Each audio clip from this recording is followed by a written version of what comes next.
من در یکی از آزادترین کشورهای جهان به دنیا آمدم و وقتی که 21 سالم بود مسلمون شدم. همه مسلمون ها نعمتی دارن که زبان از بیان ارزشش ناتوانه. باورتون نمیشه وقتی این کتابو تو دستام میگیرم چه حسی به هم دست میده. یه حس عجیب و دوست داشتنی. همه باید با این کتاب آشناشن و نور هدایت این کتاب بهشون برسه. بارلا ایشان را در زیر سایه ایمان الهیت نگاه دار و والاترین طبقات بهشت را به آنها ارزانی دار، چرا که تو با موهبت و هدایت قرآن آنها را مورد رحمت خیش قرار داده ای، همان گونه که با قرآن هدایتشان کردی. فی رحبه تحلو الحياة شوقا إلى المولى أتيت أسلمت روحي للإله نور الحنايا والطلوع لله أعلنت الرجوع آياته تغدو شموع ويفيض في قلبي سنا نور الحنايا والطلوع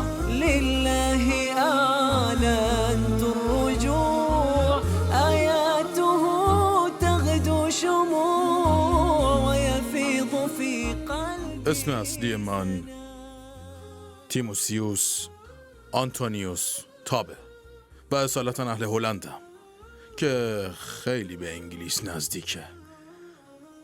من 14 سال پیش در هلند و در شهر مرزی نایمگن که نزدیک به آلمان مسلمون شدم و از اون روز تا حالا دیگه اسم من امینه. قبل از مسلمون شدن در ماه رمضان روزه گرفته و همچنین قبل از مسلمون شدنش بارها و بارها نماز خونده. ایشون در اوان جوانی به اسلام راهنمون میشه. در برنامه امروزمون با امین صحبت میکنیم که اهل هلندم هست. ببینیم. ماه رمضان همون سالی بود که بعدش برای تحصیل به لندن اومدم. اون موقع حدوداً 17 سالم بود که با اینکه مسلمان نبودم برای اولین بار توی عمرم روزه گرفتم و این کار قدرتی به من داد که دیگه دلم نمیخواست از خوردن چیزهای حلال دست بکشم. دقیقاً چیزهایی مثل الکل یا هر گونه نوشیدنی یا غذاهای دیگه‌ای و این باعث شد فکر کنم که رها کردن بقیه گناهان واقعاً کار آسونیه.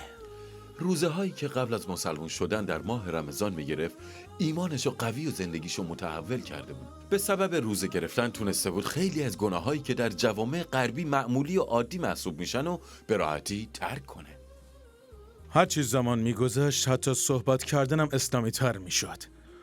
بعضی از چیزایی که میدونستم در دین اسلام قابل قبول نیست رو ترک کردم چون حس میکردم دیگه اصلا ازشون متنفرم. دودلی شدیدی وجودم رو فرا گرفته بود و با اینکه پی برده بودم اسلام درسته هنوز نمیخواستم که اونو بپذیرم و موقعی که 17 سالم شد به خاطر اینکه خودم رو بیشتر به اسلام نزدیک کنم به مدت 4 سال هر رمضان تونستم روزه بگیرم. یعنی هر 4 سال روزه گرفتم. این یه پیام واسه غیر مسلمان هست. اول خودتون همه چیزو تجربه کنید تا خودتون ببینین چه حس زیبایی داره. وقتی که الله سبحانه و تعالی روزه رو از واجبات قرار داد نمیخواست که به مسلمان‌ها سخت بگیره.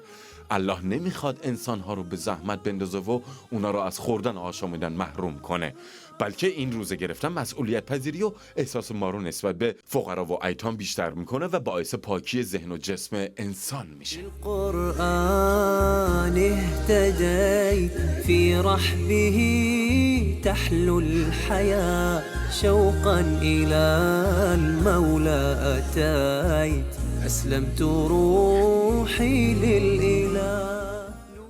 من در شهر کوچکی در هلند بزرگ شدم. از وقتی که حدوداً 12 سالم بود دلم میخواست بیشتر راجع به دین و حقیقت این زندگی بدونم. وقتی که برای کالج به شهر نایمگان نقل مکان کردم با چند تا مسلمان آشنا شدم و زندگیم کم کم دچار تحول شد که خدا رو شکر الله سبحانه و تعالی منو با یک برادر آلمانی به اسم عبدالله ابوبکر آشنا کرد. وقتی که در شهر نایمگان زندگی می کردم با امین آشنا شدم. چند تا از برادران مسلمونم که تو همون کالج بودن اونو به من معرفی کردن و به هم گفتن که ایشون هم مسلمون شده. بعد از چند ماه یه بار توی اتوبوس دیدمش و بعدش با هم توی یه ایستگاه پیاده شدیم و شروع به بحث و گفتگو در مورد اسلام کردیم. بعدش فهمیدیم که خونه هامون خیلی به هم نزدیکن و فقط یه کوچه با هم فاصله دارن. ما از این فرصت استفاده کردیم و درباره اسلام و قرآن با هم بحث و گفتگو داشتیم. خیلی خوب بود. ما با هم دوستای خیلی خوبی شدیم و توضیحاتی در مورد مسائلی مثل توحید و عدل واسم داد که منو بیشتر با اسلام آشنا کنه. ویژگی‌های خوب و پسندیده تو اسلام بی‌پایانن، اما خصیصه‌ای که بیشتر از همه اینا امین و جذب اسلام کرده بود طهارت و پاکیزگی بود. یعنی فقط همین بود؟ بله، فقط پاکیزگی در اسلام. آیات زیادی در مورد پاکیزگی ظاهر و باطن در قرآن بهش اشاره شده، مثل آیاتی که در سوره بقره اومده که الله می‌فرماید پاکیزگان را دوست دارد. نمیدونم چرا سفید پوسته اروپایی حس برتری بودن درشون هست و به خارجی‌ها و مخصوصاً مسلمان‌ها با نظر منفی نگاه میکنن. من وقتی با مسلمانان آشنا شدم اونا تازه بهم یاد دادن که چطور باید پاکیزه باشم. همونطور که گفتم در فطرت ماها به پاکیزگی اشاره خیلی زیادی شده و وقتی من اهمیت پاکی در اسلام و اهمیت دادن مسلمانان به این موضوع رو دیدم واقعا مجذوب دین اسلام شدم و فهمیدم که برای مسلمانان این موضوع واقعا از اهمیت خیلی زیادی برخورداره. هداية من فضل ربي يكسو الجمال ربوع قلبي يخضر إحساسي ودربي وملامحي حين اهتديت. الله سبحانه و تعالی در قرآن می‌فرماید که من پاکیزگان را دوست دارم و این روی من واقعا تأثیر زیادی گذاشت و منو به اسلام نزدیکتر کرد. برام جالبه که هر باری که مسلمانان نماز میخونن باید حتما وضو بگیرن. بعد از هر رابطه زناشویی باید حتما غسل کنن. موضوعهای خیلی زیادی در اسلام هست که اهمیت پاکیزگی رو برای همه ما نشون میده. مثلا شستشو در دستشویی و خیلی چیزهای دیگه.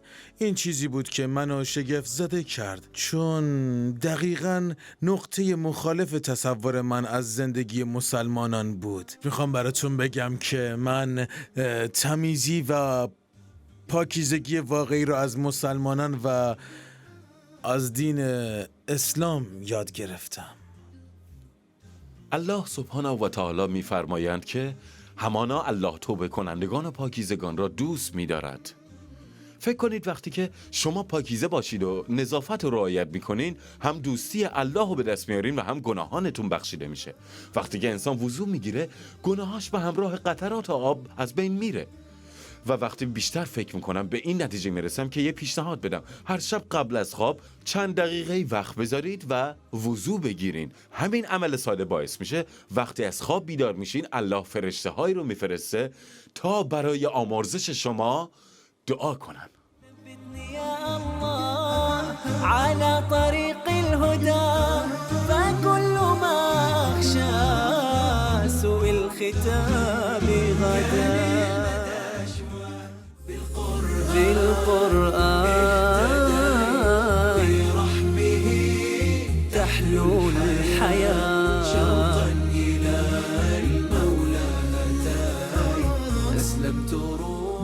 برنامه هدایت یافتگان با قرآن همراه ما باشید. برحمه تحلو الحياة شوقا إلى المولى هتاي أسلمت روحي للإله قد زان لي أغلى طريق وهو الشفيع هو الرفيق يا هائما. روزی امین و یکی از دوستانش به نام ابوبکر به مهمانی یک جمع مسلمان دعوت شده بودند. تنها کسی که در اون جمع مسلمان نبود امین بود. همونجا بود که ابوبکر کاری با حکمت و عاقلانه انجام میده و از امین میخواد واسه مسلمانای اون جمع یه سخنرانی و نصیحت‌هایی داشته باشه. سبحان الله. امین بعد از شنیدن درخواست دوستش حس خیلی عجیبی پیدا میکنه. ابوبکر از من خواست که برای بقیه صحبت کنم. الحمدلله منم این کارو کردم و صحبت هم در مورد جهان آخرت و اهمیت زندگی بود. با اینکه هنوز مسلمون نبود سخنانش اونقدر جذاب و کامل بود که دیگه چیزی نداشتم بهشون اضافه کنم. بعدش من رفتم خونه و بقیه هم رفتن جاهای دیگه. عصر اون روز وقتی که جلسه تموم شد من و دوستانم قرار گذاشتیم و خواستیم بریم به یه بار دیسکو. احساس خیلی عجیبی داشتیم چون هممون 1 ساعت قبلش داشتیم در مورد زندگی آخرت و بعد از مرگ سخنرانی می‌کردیم و 1 ساعت بعد توی یک بار دیسکو با صدای بلند موزیک دیسکو نشسته بودیم. نمیشد گفت که زنها اصلا لباس تنشون بود. مردم داشتن میرقصیدن و یه چیزی میکشیدن. اونجا حس نفاق بهم دست داد چون واقعا نمیتونستم اونجا رو تحمل کنم. تا جایی که دیگه به دوستم گفتم من خستم و میخوام برم خونه. وقتی در باز شد و اومدم بیرون حس کردم که دوباره میتونم نفس بکشم. اون لحظه بود که حس کردم دلم میخواد این زندگی رو بردارم و بندازم دور. واقعا این زندگی اصلا نمیتونه به درد من بخوره. این زندگی خوبی نیست. امین شهادت این رو به زبان میاره. خودش میگه لحظه خاص و کم نظیری بود. اون لحظه ساعت 3 بامداد بوده. خب وقتی از بار اومدم بیرون ساعت 3 نصف شب بود. كان المدى أشواك حتى كسه الندى والقلب قد أرضاك يا رب حين اهتدى يا رب حين اهتدى.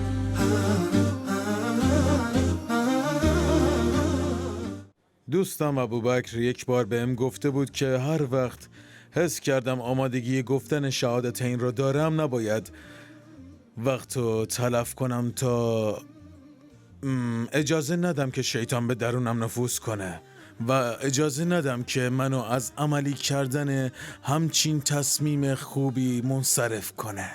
ساعت 3:30 وقتی که تو راه خونه بودم زنگ زدم به ابوبکر و یه جورایی خدا خواست که گوشیشو جواب بده.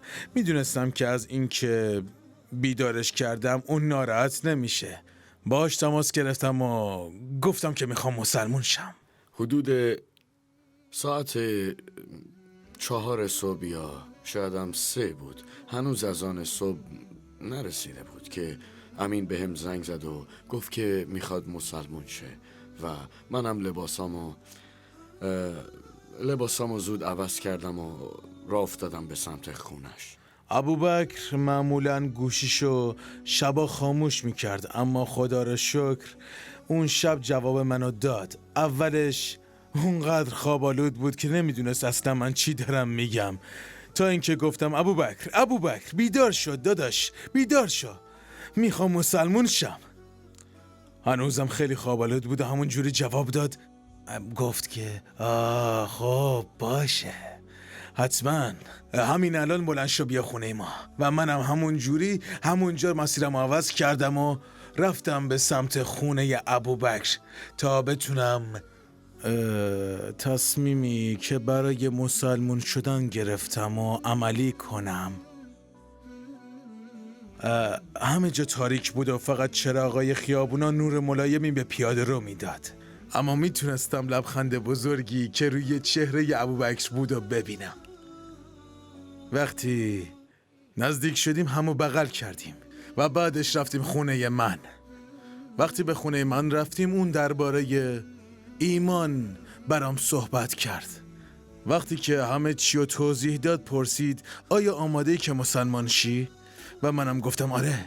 بعدش کلمه به کلمه شهادتین رو به زبان آورد و از من خواست که بعدش تکرار کنم و منم آروم آروم کلمات رو به عربی تکرار کردم و بعد از تکرار اون کلمات به زبان آلمانی من دیگه مسلمان بودم. يا منزل القرآن نورا على أحمد أحسست باطمئنان بالنور لما ابتدى ثبتني يا الله على طريق الهدى. اگه شما کیفی پر از الماس و طلا داشتین، آیا یه لحظه ازش غافل می شدین؟ آیا از اون کیف مراقبت نمی کردین؟ آیا اونو هر جا رها می کردین؟ اسلام با ارزشتر از این کیف. اسلام غنیمت زندگی شماست. مسلمانان خواهش میکنم اینو بدونید. برادر و خواهرانی که مسلمان به دنیا اومدین و قدم به قدم از اسلام و سنت دور موندین و مرتکب گناه میشین و حتی گاهی شرک میورزین، میخوام بهتون بگم یادآوری کنم که این کارها ارزش اینو نداره که به خاطرش در آخرت شکنجشین و عذاب ببینین. من در یکی از آزادترین کشورهای جهان به دنیا اومدم و وقتی که 21 سالم بود مسلمان شدم. من خیلی از اون کارهایی که الله عزوجل ممنوع کرده رو انجام دادم و باید بهتون بگم این کارها هیچ خوشحالی به دنبال نداره. شاید عربهای هموطنتون نبینن که وقتی میرین مسافرت به تایلند یا مثلا اسپانیا یا انگلیس چی کار میکنین، اما الله که همه رو میبینه. همه مسلمانان مثل شما نعمتی دارن که زبانم از بیان ارزشش ناتوانه. هیچ چیز قابل مقایسه با اسلام نیست و این تنها راهیه که اجازه ورود به بهشت در دنیای جاودانه رو بهتون میده. این راه سعادته.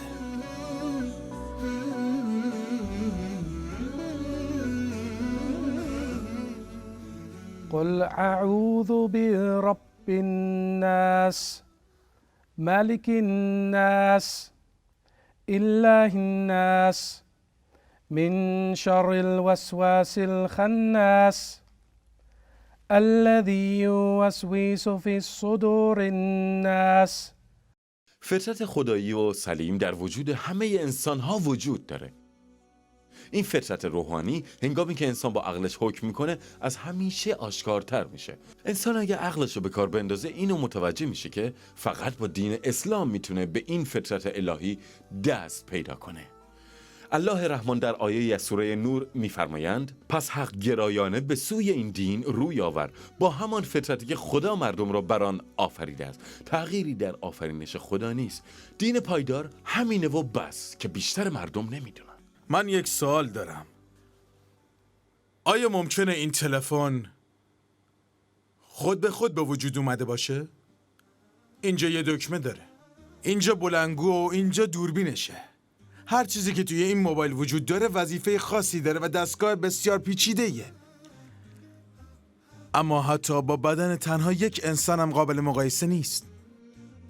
اگر در بدن خودتون تدبر کنین، به چشمهاتون فکر کنین، به زبانتون یا به گوشاتون فکر کنین و در تک تک اعضایی که شما رو زنده نگه می‌دارن کاملا دقت و تأمل کنین، در مورد خلقتتون فکر کنین، اگه به پوستتون دست بزنین و ببینین همچین چیزی خود به خود به وجود میاد.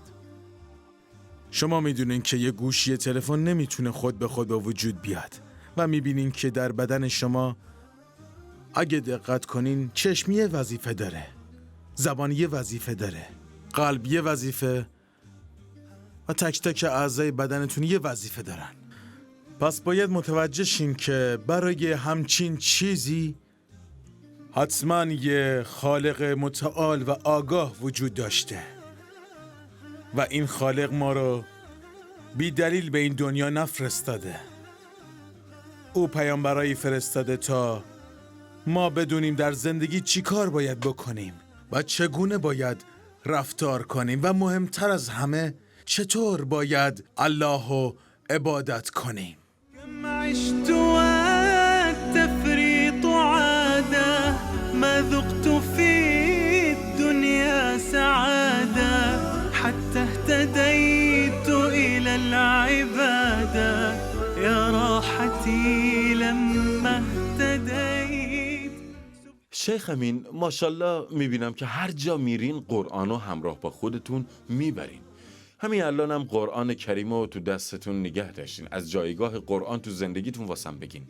قرآن کتاب الله در زندگیتون چه نقشی و جایگاهی داره؟ راستش باورتون نمیشه وقتی این کتاب رو در دستام میگیرم چه حسی بهم دست میده. همه باید با این کتاب آشناشن و نور هدایت این کتاب باید به همه جا برسه. شاید مردم با این ریشم فکر کنن زندگی خیلی خوبی دارم، اما منم دارم تو این زندگی دنیای فانی با سختی ها مبارزه میکنم. همه انسان ها مشکلات خاص خودشونو دارن. رسول الله میفرماین دنیا زندان مومن و بهشت کافره. به این معنیه که اگه مومن در این دنیا هرچی هم خوشبخت باشه با توجه به بهشتی که در انتظارشه، این دنیا واسش یه زندانه، ولی برای کافر که اینجا خوشبخته اون دنیا براش بدبختیه. آرزوی خیلیا که عرب زبان نیستن اینه که زبان عربی رو بتونن یاد بگیرن. به اذن الله همکاران ما در وبسایت نون آرزوی امین رو برآورده خواهند کرد. دعا کنید برای دستن در کاران وبسایت نون و همچنین دعا واسه امین. آرزوی من اینه که به عربستان سعودی برم و در دانشگاه اسلامی مدینه یا مکه بتونم عربی رو بیاموزم و بیشتر با اسلام آشنا بشم. این آرزوی منه.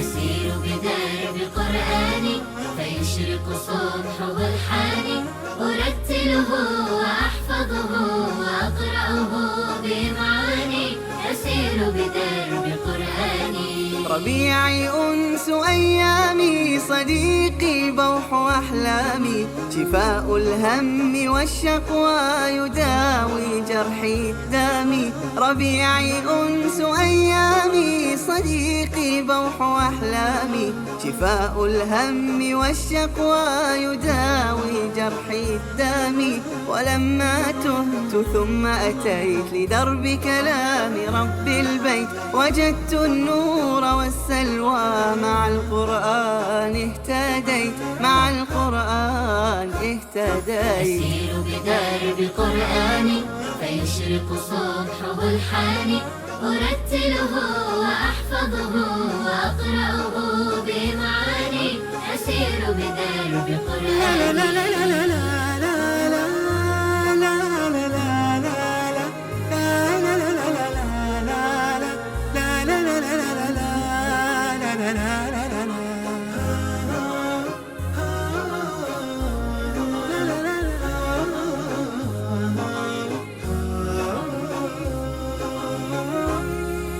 جنى وشذا وأوراق لروض الجنة ساق أخي إما مررت بها فثم النفع رقراق جنى وشذا وأوراق لروض الجنة ساق أخي إما مررت بها فثم النفع رقراق ولما تهت ثم أتيت لدرب كلام رب البيت وجدت النور والسلوى مع القرآن اهتديت مع القرآن اهتديت